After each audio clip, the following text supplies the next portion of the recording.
Welcome to Company Happy number 2. This is a martial art video, also not connected to the other martial art videos and not connected to what I'm going to film tomorrow. So one of my people that I'm crushing on, she made a post on Instagram about her fighting strategy for fighting people like Steven Seagal and stuff. Alright, here's my thoughts on that, and no, I'm not picking on her.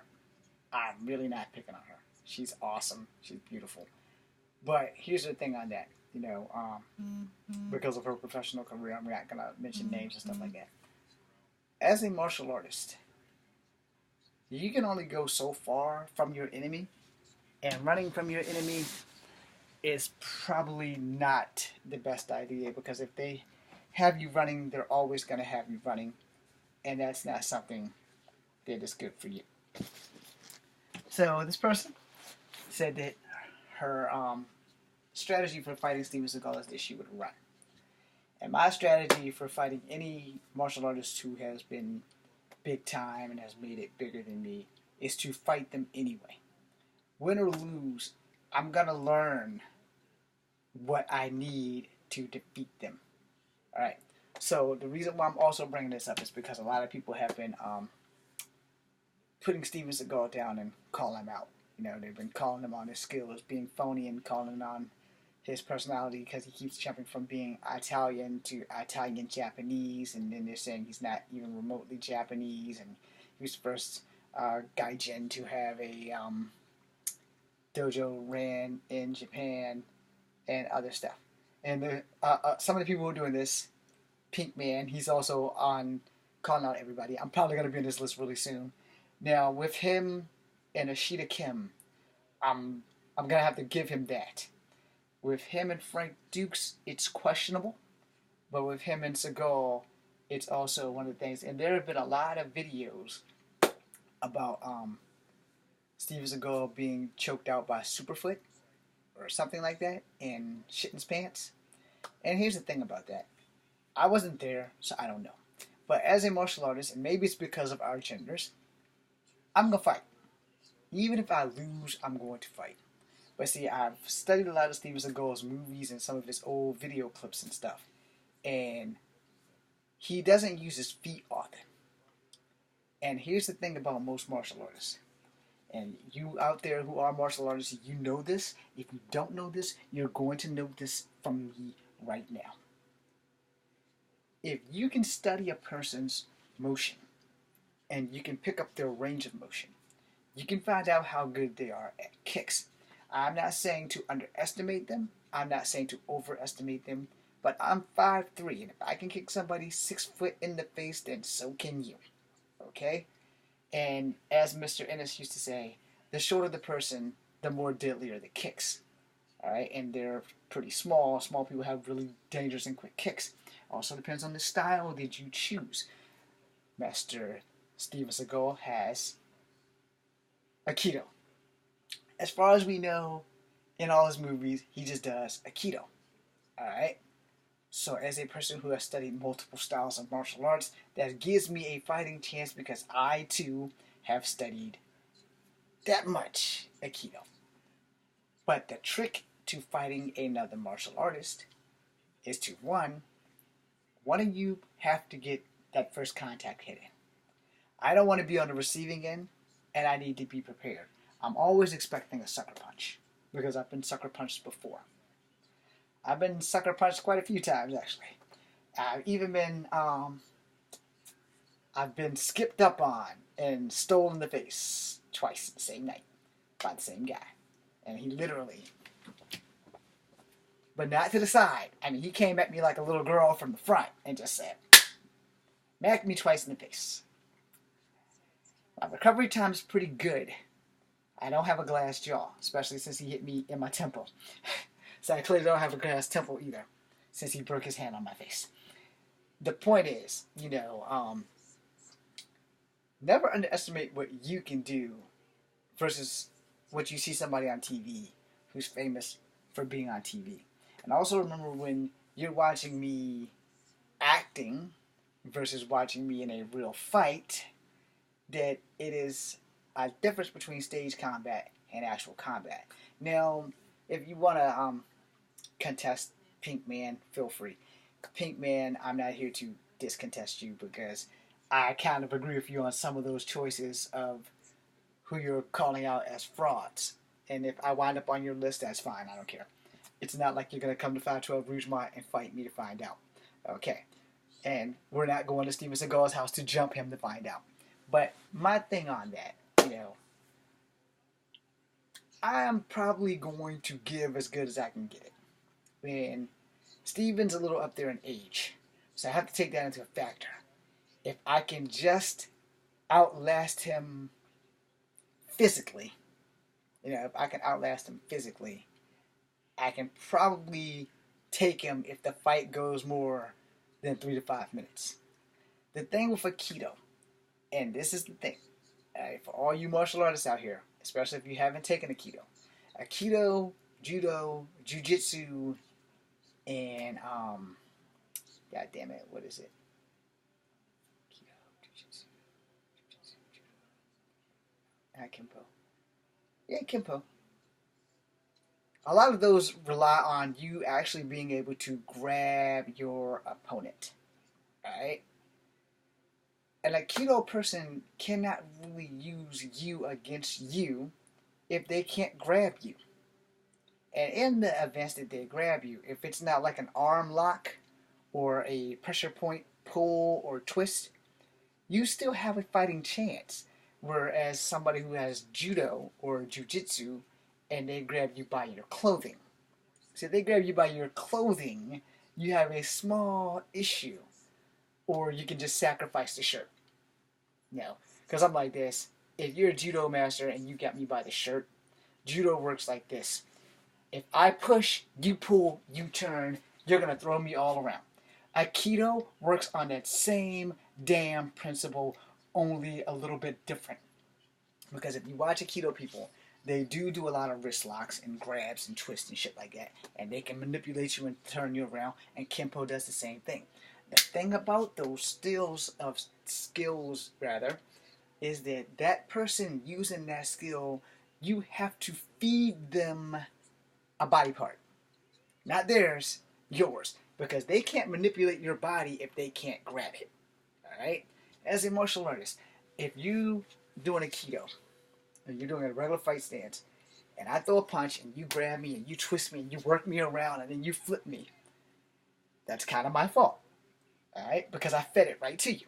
If I throw a kick, you have to go down low. If I throw a gung fu kick, or a low Wing Chun kick, one of the little simple kicks down there, if I throw one of those, and you go down to grab it, and I switch styles and go tie knee, or elbow, your Aikido is useless if you went to grab my foot that I fed you. If I throw a quick jab and I snatch it back when you go for your Aikido block, twist, and step through thing, I got you dead to rights because you're going to grab at my hand. And in that case, I'm going to turn my strike into a knuckle strike on your hand. So in Kempo, they teach you about your metacarpals. God, I wish I was actually having a person I can do this on. They teach you about your metacarpals. So these two knuckles, or these two knuckles, depending on which one's the closest to that target, you want to strike in the metacarpals. You want to strike inside here or at the tip here. Because he's throwing a punch, you switch and you jab. Or you feed him the hand and then you strike him with your other hand in these spots. So if you hit him here in the center line, there's a big vein here. There's also a big pressure point in there. And these radial nerve thingies and your metacarpals, those things there, they sting. Now, it's not likely that you're going to break the guy's hand because you have a whole bunch of hands. And if you want to know why I know about metacarpals, it's what Mr. Ennis taught us when I was learning Taekwondo. Alright? And also when I was learning Kempo, I know that there's a pressure point in here, and there's a pressure point in there, and everywhere there's a joint, there's a pressure point. That's a Kempo saying. You can believe it or not. I don't care. I don't have to prove to you anything. But if I have to, I know what I'm doing. I've been in enough fights to know that I'm going to have to hurt you before you hurt me. But if I'm feeding you, like the boxers when they feed you a jab, just to see how much range they got. Same with UFC, same MMA. If they're feeding you jabs to see what you're going to do with it, a lot of them don't expect you to grab them and do stuff. Which is where your judo comes in, which is where your kempo comes in, which is where your aikido comes in. If I don't feed it to you, you can't use it against me. Hopefully that's making some kind of sense. So since Steven Seagal mostly does aikido, and if you watch all the aikido videos in the world, you can watch them, they're almost all the same. Whether it's a Japanese guy, whether it's a white guy, whether it's a black guy, all the form is exactly the same. So they're coming at you and you sidestep under and you twist them around and you flip them, and I'm not knocking aikido. Let's get that off the back really quickly. I'm not knocking aikido. But I am saying, if you don't feed them something, you can't be used against yourself. Now, judo, on the other hand, when you're both locked up, whether it's Brazilian Jiu-Jitsu or judo itself works on a simple principle.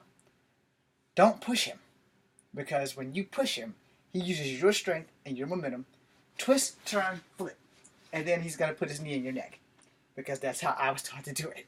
So I'm not stronger than you if I'm using judo, and you're pushing me. I'm going to pull you, I'm going to turn the hip, I'm going to flip, and I'm going to go down.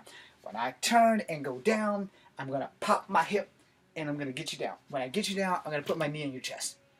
And if I can get it to adjust under your neck, that's where it's going. Because if you can't breathe, I stop using judo right there. Understand? I stop using judo because there's no need. I have you on the ground now. My knee's going in your neck, and I'm going to stay there until you turn blue or you stop breathing. Whichever one works for me, it's going to be what's going to work for you. Now, as a martial artist, I'm not supposed to tell you to be that brutal.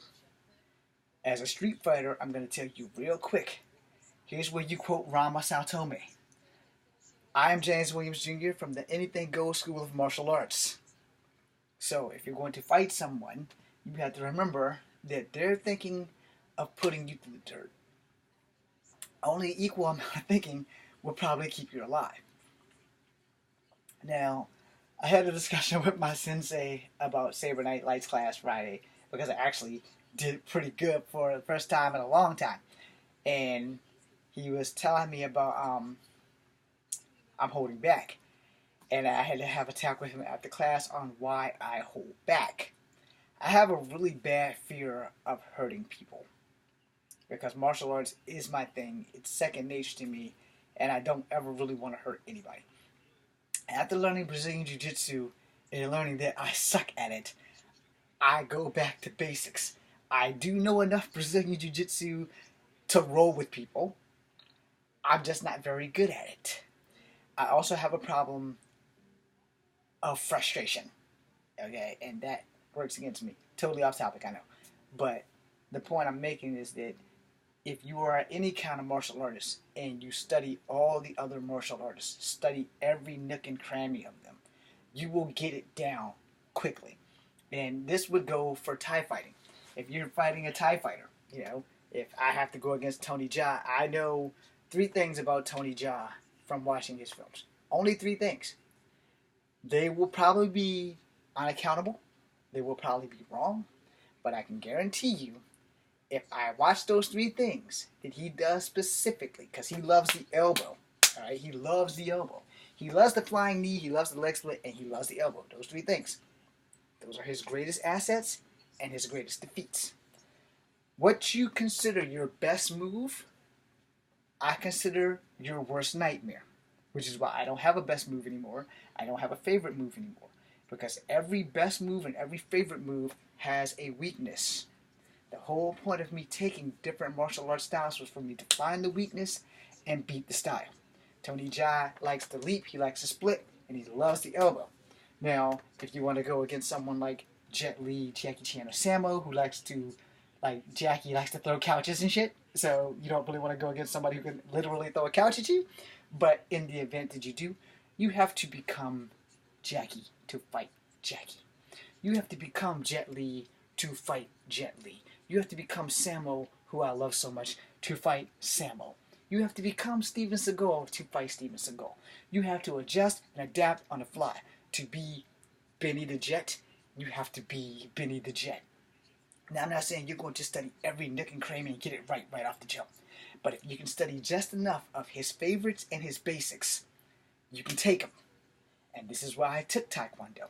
Because your basics, you stop, pop, you pop it back, you pop it down. So if they pop it up and they pop it out, you snap, one arm here, other arm at the back of the calf, crack, sweep the foot, fall down with an elbow to the crotch, punch him in the throat or the sternum, whichever one you can get. Is more likely if they set up automatic reflex, it'll be easier for you to hit him in the sternum and then back fist him in the face. The principal trick is you have to get them off their feet. Now, if you're going to do Brazilian Jiu-Jitsu and you're going to roll with them, you have to get them in the position where you got side mount, you got the top mount, and you got them on the back mount where you're on their back and you can get dominance of the choke or the triangle or whatever. There's a lot of rolling involved in that shit. I don't have a problem with that, but I just don't like it. I don't like being on the ground for more than a freaking microsecond. Because when I was being trained as a child, it was don't ever go down. If you go down, don't go down to more than one knee. It's easier to defend yourself on one knee than it is to be on your back. But that's just how I was trained. I can't tell you how someone else's training could help or hurt you. Alright? But for you to fight a celebrity who has been trained as well as you, if not longer, you can't cut yourself short. You know? And everybody's going to be like, oh, you think you could be Steven Seagal? Oh, you think you could be Jet Li? Oh, that is not what I said. I said you had to become them to beat them. But it's not impossible for me to beat them if necessary. I also have one advantage going in on me. I actually do have military training because I was taught by a Green Beret. The trick to fighting anyone is that you have to make the best contact. It doesn't have to be the first contact. It has to be the best contact. So if I take one to the face, but I punch you in the sternum on my way down, if you can't breathe, when I hit the ground, I can still get back up and hurt you. Versus my jaw's hurt and you didn't put me to sleep. That gives me a fighting chance. Versus if you hit me in the face and I kick you in the nuts on the way down, you're going to be down a lot longer than me. And I'm going to have that time to recover, assess, and get my shit together to fuck you up. How do I know this? Because I have been hit, and I have hit people in the nuts in a fight. No, it's not as violent as it sounds. But, you know, you have to be able to adapt in the middle of a fight. And also, for the record, because there's a woman who said this, women are more dangerous at martial arts than men. Keep that in mind. And even if you don't know Aikido, it does not mean you are going to lose. It just means you have to adapt faster. And I'm one of those people. There are some moves you can use and there are some moves you can't. And if you know you're not a strong fighter, then you make them fight your fight. Which is the first thing you should always do in a fight, is make your opponent fight your fight. Never fight their fight. So if I'm going after Jackie Chan and Jet Li, I know Jet Li's super fast. I also know he knows how to do the thing that I do with my chain. So I can't use that. But I have not seen Jet Li use the pole technique or the tree technique. So I would have to sucker him into getting into my fight to beat him. Now, it would be the same thing with Sammo. It would be the same thing with Jackie. It would be the same thing with Steven Seagal. It would be the same thing with Van Damme. Van Damme can still do leg splits. So I have to watch that. So I have to figure out how am I going to combat his best moves. I can't combat his basics because I already know the basics are the same basics that I know. But if he's going to get fancy on me because if his basics can't beat my basics, he's going to have to pull out of a wild card. And if he can't pull the wild card off because I already know what it is, then he can't use it. And that's how you combat people like Seagal and them, because you have to know their fights. You have to know by studying them. Now, when you study the movies, God, this is so bad. When you're studying movies or when you're watching movies, take the fight scenes and just watch them. Study the fight scenes. Study how well it's choreographed and how it's worked. Because basically when you're making a movie, you take street fighting or JoJo fighting stuff and you slow that down by 1,000% so that it looks really cool on camera. Because when you're in an arm lock like this, especially if you're a wrestler, when you're in an arm lock like this shit, you can feel that right here. So, you know, when you're feeling this shit, when somebody's got you this way or they got you this way, this shit hurts. And this is where he breaks. He breaks here. I teach to break here because this controls this a lot more than this controlling this. He breaks here so that the bone protrudes through. As bad as that sounds, I think that's a horrible thing to do to someone. Not that my breaks any better because I'm telling you to totally break the elbow. And breaking the elbow controls the flow of blood, and that causes a problem.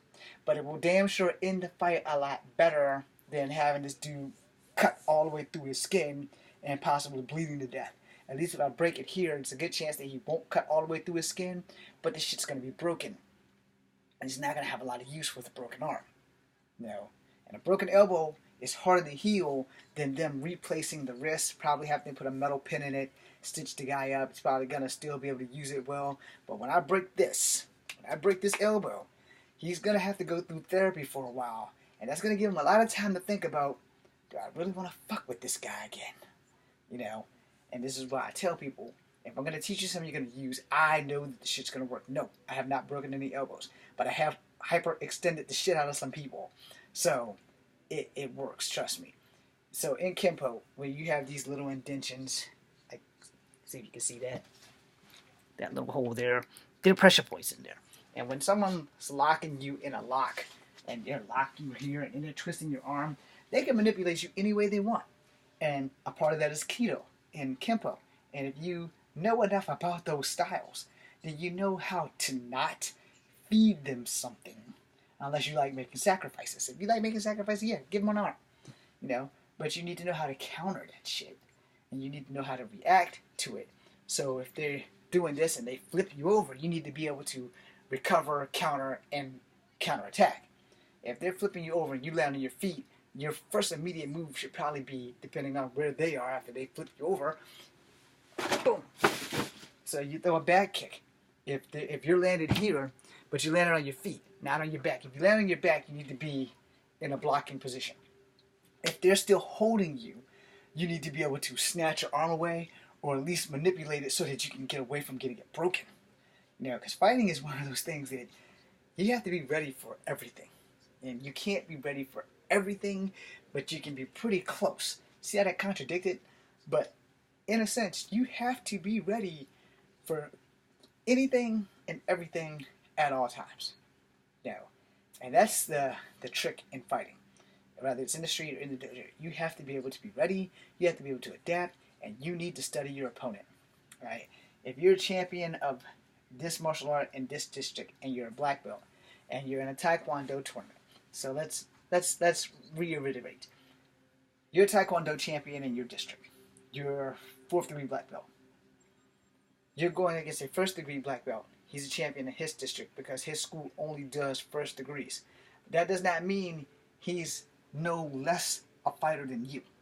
That just means their school ranking and stuff is different. Because here's the way I see it, and then I'll get to the point and then I'll stop. 1st degree black belt, 7th degree black belt. The school is this way, the school is that way. And the reason is, if you have to spend yay so much time at one belt learning one form, you're getting an advantage or a disadvantage depending on your learning curve. So if this school, you have to get 7 degrees in each belt before you can get up. You've got a little bit extra training in, but at the same time, you've had time to try to correct and overcorrect, and you'll be correcting and overcorrecting forever. Where if this school, you get 1st degree white belt, you get that as soon as you walk through the door. You get your yellow, you get your green, you get your so on and so on until you get to the black belt, and then once you hit 1st degree black belt, you're done. Now, if you go to that school, the only thing you have to learn from there is how to keep my shit together. Versus, I've put major time into this thing, and I might not have practiced enough because I'm so worried about I had to go 7 rounds to get this damn fucking yellow belt. And now I got to do 7 rounds again and again. And once things start doing that, students tend to like, I really don't need it that badly. Where if you're at this school and you're like, all right, you got your yellow belt, and you get to train, you get to the green belt, etc., etc. I think belts really are just a waste of time. But to the main point is, if this guy's a 7th degree black belt, and this guy's a 1st degree black belt, and all of you guys are gunning to say that this 7th degree black belt's gonna win, I would like to say you are fucking wrong. Because this guy here who has 1st degree black belt, he's not worried about what this guy's black belt rank. He's thinking about, this is a tournament, I need to win. This guy's thinking, I got 7th degree black belt. I'm unbeatable. No one is completely unbeatable. You may win a fight, but you will get hit at least once in that fight. So you're both doing Taekwondo, and they're both high-level Taekwondo artists. If he does a reverse tornado, he does a tornado, and they both miss, they're going to dance right back around until they do something that's going to nail them, which is what I said at the beginning. The trick of winning a fight is you have to be the one who makes the best contact. Not first contact, the best contact. Now, mind you, when you're in Taekwondo tournaments, you're wearing a hat to protect your head with facial, you're wearing a mouthpiece, you're wearing a cup, you have the vest on, and you have the foot protection and the gloves. This slows you down by 30%. I know you're all thinking, how do you know it's 30%? Trust me, it's 30%. Each thing, the gloves weigh so many grams, or so many ounces. The vest itself is at least 1 pound. So you have your weight plus that 1 pound, which slows down your speed. Not to mention, since we're men, we all have to wear the cup. If you're in a tournament, you're going to wear that cup, and they're going to check you to make sure you have that cup in your jock strap.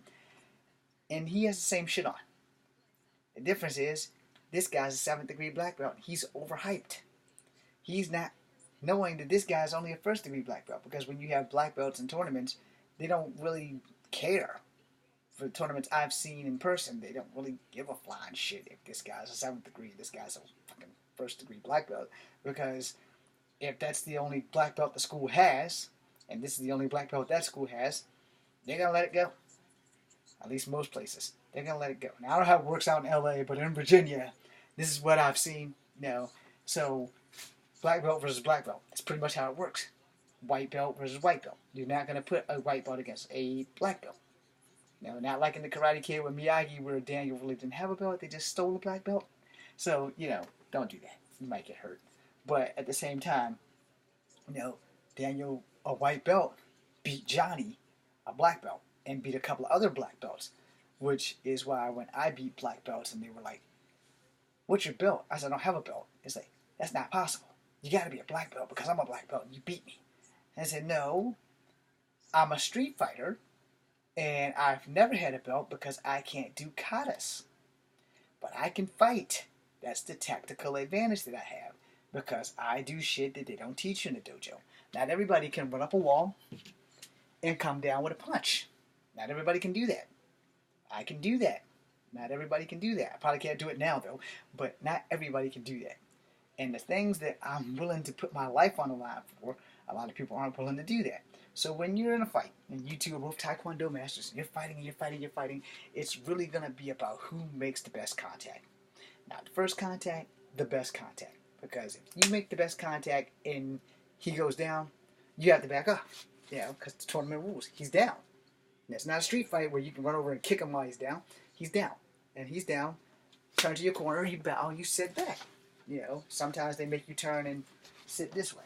But most of the time, if he's down and you get the point, they give him time to get back up there. Ask him if he can recover. If he can recover, if he's recovered, he's ready to go. Round 2. Now, in a street fight, it does not work like that.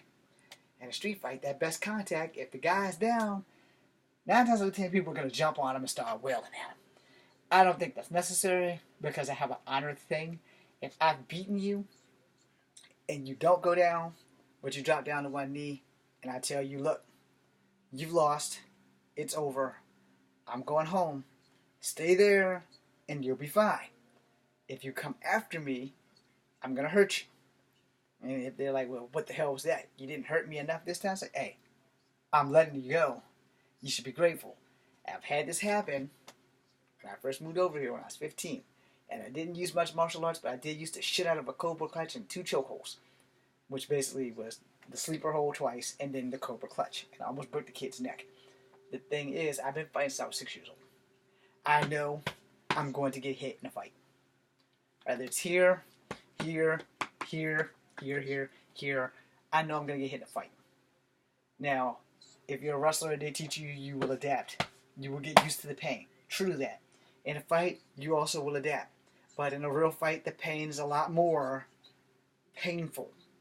So whoever makes the best contact and they hit you in the best spot, the sternum or the throat, it's a done deal that you can pretty much say you're going to hang that shit up. You can't harden the throat. You can harden every part of the body but the throat. This is why this is kill zone number 1 and this is kill zone number 2. I always tell people to strike kill zone number 2 first because the lungs are right here. You push in that stomach and hurt those lungs, they're going down. So it's the best contact. Where you hit, how you hit. That being said, most people can beat anybody if they make the right contact. Now, I probably just pissed off about 95% of the martial artists in the world. And if that does, then I've done my job because I've taught people the truth. And the truth about martial arts, you are not mastering getting a black belt. You are mastering yourself. And so, if you don't master all of Snake, it's fine. I have not mastered all of Snake. I know just enough of it to use it. I know just enough of Mantis to use it. I know just enough of the Tiger, the Dragon, to use it. I know enough of the Horse Fist and when to use it. I know enough of the Drunken Master. I know enough of Capoeira. I know enough of different martial arts to use. Brazilian Jiu-Jitsu is the last martial art I learned, and that was by force, not by course. So, you live and you learn. I'm James Williams. This is Kung Fu Habit number 2. Good night, and be seeing you.